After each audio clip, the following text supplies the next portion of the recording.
Hi, this is Dale O'Shields, pastor of Church of the Redeemer. Thanks so much for joining me today for Devotions Time. I'm so glad that you're a part of this, glad to share this time together with you every day. I want to talk to you today about persistence, the power of being persistent.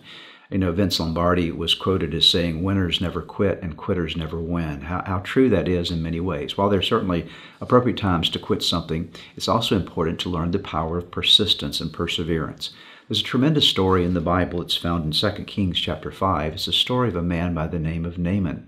And Naaman was a Syrian who contracted leprosy.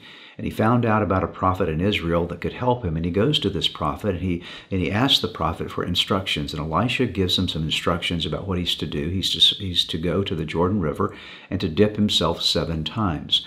Now, Naaman did not appreciate that. He did not really want to do what the prophet asked him to do, but ultimately, even under protest, he goes and does this.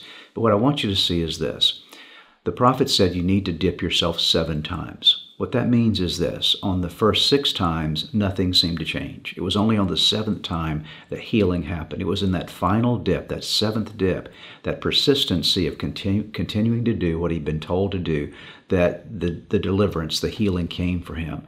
And so many times it's true in your life that God will work in your life as you persistently do what he's asked you to do. You may not see any change the first time or the second time or the 5th time or the 6th time, but you keep persisting. You follow through with God's instructions. You stay faithful with persistence, and God brings his promises to pass in your life. So let me encourage you, develop the spirit of persistence.